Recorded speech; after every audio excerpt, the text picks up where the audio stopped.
My holiday in the Vanuatu archipelago was coming to an end in a couple of days, so I decided I would take advantage of the great weather and head out by kayak to visit a few of the deserted islands for some fishing and exploring. It was your usual warm, bright, and sunny February day in the South Pacific. The water was crystal clear, looked calm, and I was looking forward to a relaxing day of fishing and maybe some exploring. The little resort where I was staying on the island was made up of some cool, rustic wooden huts and had a nearby kayak rental service which provided fully equipped kayaks for day trips. Their brand of choice was called Tarpon, and it had everything you could need for a day long fishing adventure.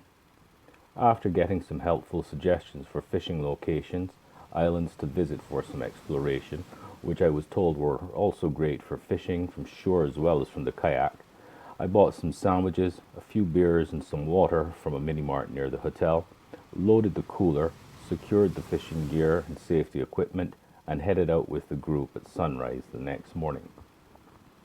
The group was headed to some micro islands in the archipelago, about 10 kilometers away. It took a couple of hours to get there, but it didn't seem that long to me. Probably because it was such a beautiful day. The scenery was second to none, and it was peacefully quiet. It didn't take long for me to have my first fish on line, and it was a good one too. It was fighting like a monster for its size, and as it broke the surface, I realized it was a pretty good sized papio. Papio are quite popular in the South Pacific, especially in Hawaii, and it was clear this one was a keeper. I was going to have a great dinner, and I could just about smell it cooking and taste it already.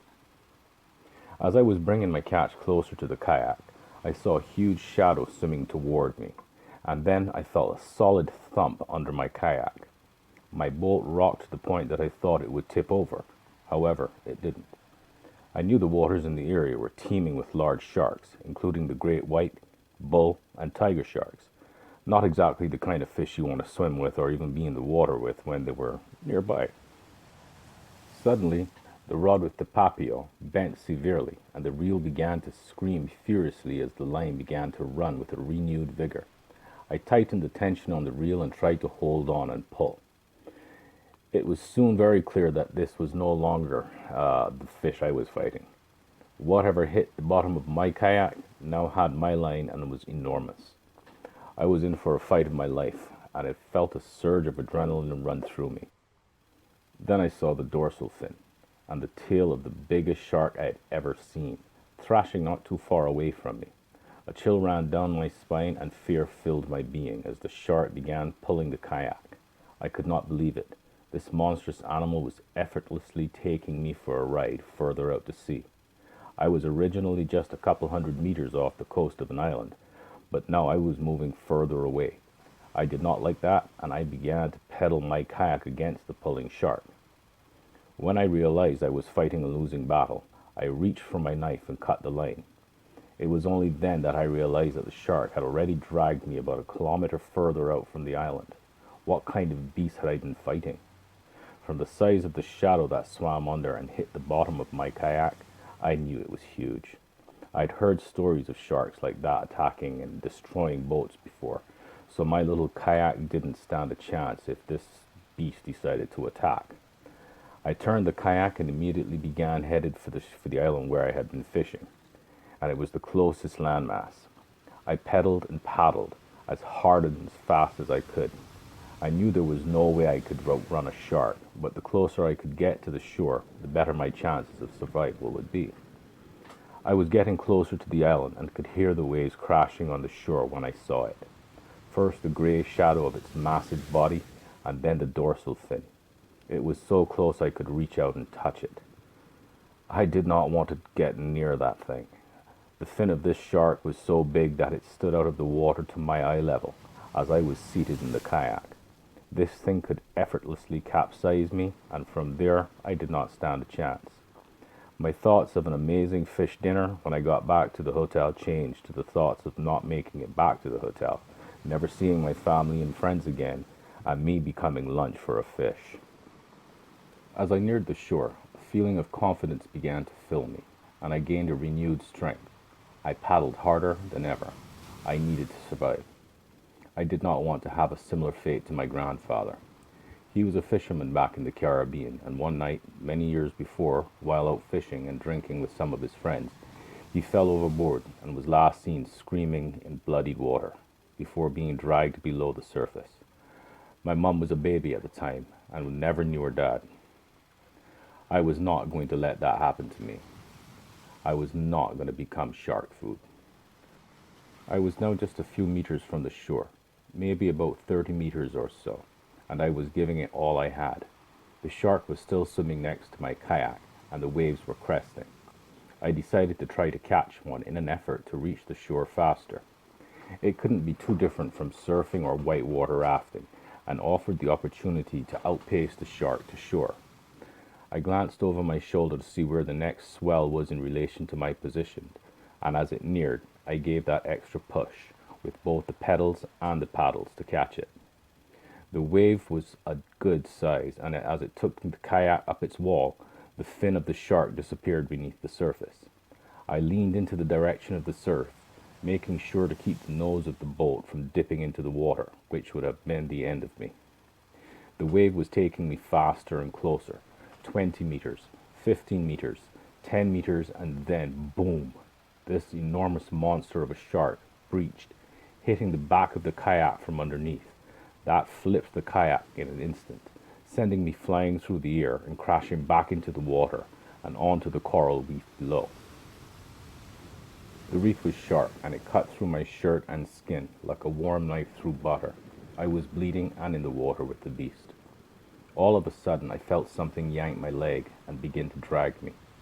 Even though it was dragging me over the sharp reef, the immense pain from smashing my shoulder and back into the reef just before disappeared. I was now being dragged over the reef by something, and the pain was replaced with extreme fear of being eaten by a shark, torn to pieces, dying a slow, painful, horrible death, just like my grandfather before me. History was about to repeat itself. Maybe it was a family curse or something, but I was about to suffer the same shocking fate as my mother's dad. The dragging continued a few seconds longer, and then I felt it. I felt sand. I felt it just beneath me. I was actually dragged to shore by the shock cord which was tethered to me and to the kayak. I stood up in a flash and dove for the shore. I was safe. I couldn't believe it. I made it. I lay back on the shore, breathing heavily and feeling relieved as the waves crept up the sand to my feet. Then I felt a sudden pull on my leg again, but this time it was pulling me back into the water. I reached down for the cord and began to pull on it with one hand, while grabbing for the knife strapped to my leg with the other. I didn't get this far, reaching land in safety just to be dragged back into the water by that shark. I took out my knife and was about to cut the cord when I felt the tension from the rope release. It was the backwash of the waves which was pulling on the kayak, not the shark. A deep breath and sigh of relief escaped me again as I dragged the kayak out of the water and onto the shore with me. As I pulled it further out of the water, I realized it was broken in half and there was no way I would be able to use it to get back to my hotel. I was now stranded on an unknown island in the middle of the ocean, surrounded by God knows how many sharks in the water. What was I gonna do? Did any of the kayakers see me come this way? Did anyone know where I was? Was anyone gonna come looking for me? If they did, how would they know which island I was on? I looked out over the water to see if I could spot anyone, but all I saw was the dorsal fin of that beast, swimming just offshore, no more than 20 meters away. It felt as if he was waiting, taunting me, as if he knew I had nowhere to go except back into the water, back into his domain. If that is what he was waiting on, he was going to be there a very long time. My kayak was broken, and there was no way in hell I was going to swim back to Vanuatu. I composed myself and decided to gather what was left of the kayak to see what supplies remained. I was hoping that the waterproof bag with the emergency supplies would be there. It was strapped in under the bungee cord at the back of the kayak, along with the cooler of food and drinks. It contained a flare gun, medical supplies, a small survival kit, and my cell phone. I didn't think there was a chance of a signal for the phone out there, but it was worth a try. I was lucky, or so it seemed. The emergency kit and cooler were there. still strapped to the back of the boat. Even two of the fishing rods and tackle made it. Gathered up everything and dragged them to the tree line and into the shade. I needed to properly assess my situation and make a plan. I knew I was going to end up spending at least that night there, but hoped for a rescue sometime the next day. The owner of the kayak rental would realize one of his kayaks didn't make it back, and he was bound to make an effort to find out why. He knew where I was staying and had my credit card info as well. Someone should eventually come searching for me, I hoped. I just needed to make it through the night. I had a few liters of water, some beers, and a few sandwiches. It might not have been the barbecue fish dinner I was dreaming of, but it would be enough to keep me through the rest of the day and that night. The rescue came the next day. That was my theory, plan, and hope in this situation. I decided to find a place to set up camp for the night and then head out to explore the island. I needed a place with a view of the ocean in the direction from which I came. I also wanted to prepare a fire for making smoke signals if necessary. That would also serve as a fire for the night. I did a quick search for anything I could use for making smoke on the fire, as well as some dry wood for the fire. I wanted to make sure I could sleep off the ground because I didn't know what was on the island that could harm me. I knew they had coconut crabs and they had huge claws, used for opening coconuts. If they could crack open a coconut, then my head would not be much of a challenge for them. I built a quick fire pit near to where I was going to sleep and constructed a sturdy platform bed off the ground, using some strong tree limbs for the supports, lashed together with some of the bungee cord and rope from the kayak. For a sleeping platform, I found some vines from the trees and used them to make what would have to do as a mattress. Some palm leaves and grass would make it a bit easier for sleeping. I still had a few hours left before sunset, so I headed off to explore, hoping I might find that this was one of the inhabited islands, or maybe to run into some other tourists, which would lead to shore rescue. After walking through the bush and trees for about 45-50 minutes, maybe an hour, I reached the other side of the island and realized this was not one of the inhabited islands, and there was no one else there. I was alone. I was stranded in an island in the South Pacific, just like so many movies I had seen before. While that fanned the flames of fear in me, I was still hopeful that a search would be sent out looking for me by the owner of the kayak shop. On my way back to my camp for the night, I took a different path. I tried moving along the coast of the island instead of going through the jungle. Maybe I would spot a boat or another kayaker on my way back. I saw no boats nor kayaks out on the water, but did manage to spot a waterfall, so I knew that there would be fresh water if it became necessary. I also thought I saw what looked like an old abandoned monument or structure of some kind in the hills above, but as it was getting closer to sunset and I didn't know how much further I had to go, I kept moving. I finally managed to find where I came aground and my campsite. My confidence of being rescued the next day was still high, so I cracked open a beer, ate one of the sandwiches I had, lay back on the sand and relaxed for a bit, while taking in and appreciating the natural beauty of the island. Just before sunset, I started the fire and organized the wood I would need during the night to keep it going, as well as some plastic and rubber scraps I found that washed ashore, and some green leaves for making a high-density smoke fire for the next morning. I planned to start the smoke going early because I knew most of the tourists out on the water usually started out early and did not want to miss the opportunities for rescue.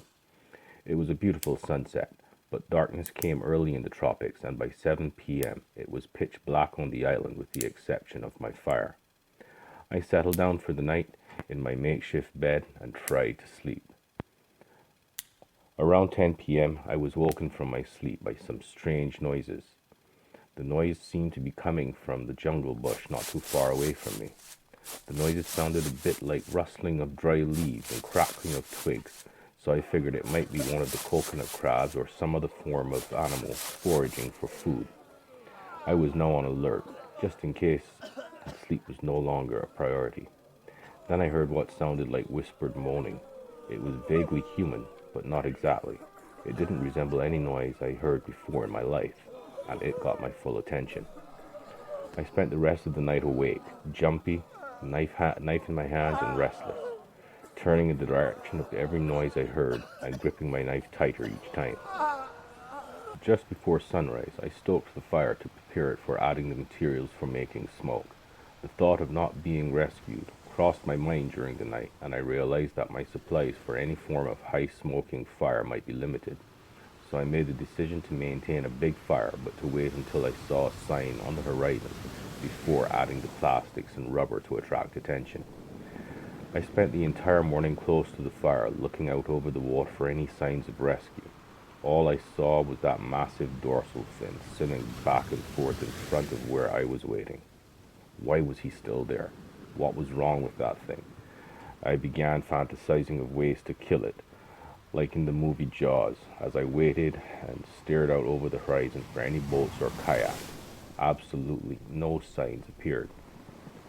The day went by, turning once again to night, and as more questions and answers filled my mind that night about why there were no boaters in the area that day, the weird sounds returned, and I knew it would be another sleepless night. The following day came and went, and again the noises returned at night. The fear of not being rescued and potentially dying on the island began to fill my head with desperation. The day of my scheduled departure from Vanuatu was the most difficult for me, and that night was by far the most difficult. The sounds had intensified each night since my arrival, and there were some new sounds that night. Sounds like voices saying my name and laughing. The fear in me turned to desperation, and the realization that I might not be rescued filled me with desperation. I had run out of food and drink the day before, and knew my survival skills would be tested in this hell in paradise. That night, I made the decision that the following day I would need to leave the fire to go and get some fresh water. I knew I would be able to catch fish for food, and there were coconuts, crustaceans, and other possible food sources on the island, but fresh water was my priority. As the days began to blend into each other, I started to keep track of them by marking a notch on the wall of a nearby cave that I was planning to make into my new shelter. I did not give up on being rescued, but I did give in to the fact that I was now stranded there indefinitely, and to survive, I would need to keep my sanity and stay healthy to overcome the challenges that were ahead. Challenges I was not yet aware of, but challenges that would push me to my limits in every aspect.